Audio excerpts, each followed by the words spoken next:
I think that people can do this and get in touch with music as reflecting emotions a lot easier than sitting down and playing a Chopin etude or something, because it's not as spontaneous to sit down and play the etude, whereas you can work with just improvised sounds and really get in touch with your emotions really quick, and really the music is right there to help you.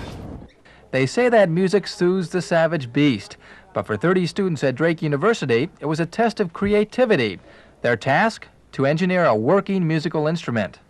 The basic idea behind the course was that none of the students were psychology majors. I am not a psychology major. We couldn't fathom how the mind works in terms of all the psychology parts and parts of the brain and anatomy and all that mumbo jumbo. But we could draw the analogy between the mind is similar to a musical instrument. You have certain valves up there you know how to control to get a certain idea out. Same with an instrument, and strings you pluck and a certain sound comes out. The class these students are enrolled in is Journalism 126, called Creative Imagination. This man, Abe Goldstien, is their instructor. And this man, Barry Bernstein, has composed the music that brings all the different sounds of all the varied instruments the students have created into one majestic symphony.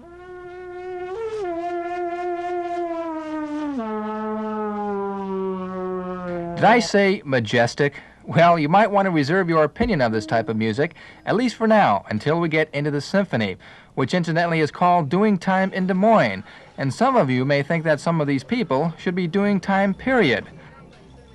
The rules of this course were to give the instrument a name, to write an instruction manual, and provide a history of it, fact or fiction. We had a chance to talk with some of the students before the symphony to find out more about their instruments. Okay, Charlie, how did you come up with the idea of hanging cups from string? Pure imagination. This is a challenge to make a new musical instrument that hasn't been made before, and this was the best one I could come up with.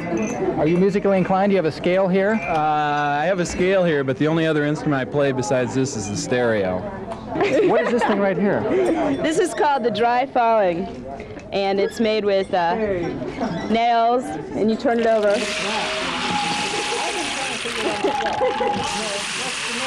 My gosh, you've got nails in there? Yeah, these are all nails. See? What do you hear inside there? Oh, this is macaroni. Now this is kind of an unusual instrument. What do you call it? Well, I call it the Y box. Why? Why not? It's good enough for me. Okay, it seems kind of crazy, but it'll all come together in just a minute. The students couldn't wait to begin. They were rattling and twanging and all that, and getting warmed up. The purpose of this class, people tearing paper, someone blowing into a candy box, and another tapping shoes, is to teach these students how to be creative without any preconceived notions. It may or may not be music. That's not the point.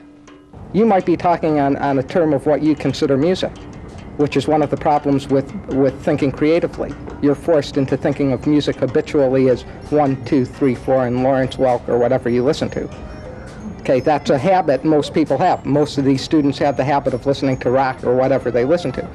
Well, you know, when you define music, it isn't Western music, it isn't Eastern music, it's just a combination of sounds. To follow Barry as a conductor was easy. He listened to a tape-recorded version of all the instruments beforehand and then wrote a score using a number and alphabet system. When he'd point to your letter on the blackboard, you'd play. It was as simple as that. I can't wait to hear this. This is the string strip guitar, the knob block, and the tone blower, and it should sound something like twang, woo, and there'll be two things of rest there, and I can't wait to hear it. You can't stand the suspense, right? Well, okay, without any further ado, let's get to the main event, this homemade symphony. By the way, I played in it too, and I'll tell you about my instrument in just a second.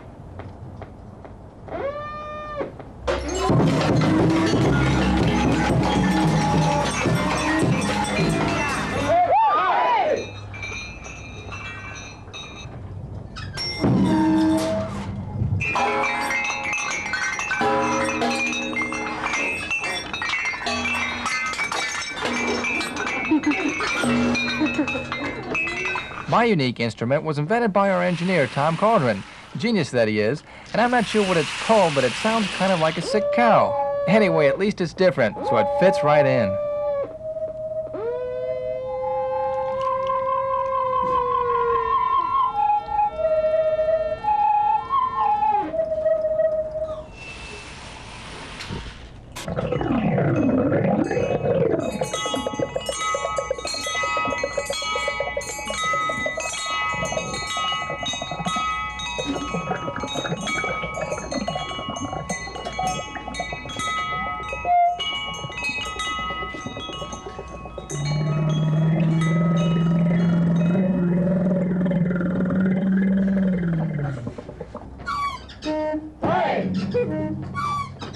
Vroom, twang, ding-dong, bang, and all those sounds intertwined in musical tapestry composed by Barry Bernstein and played by the students was the culmination, the denouement, as it were, of open minds, open hearts, and open ears unwilling to be plugged.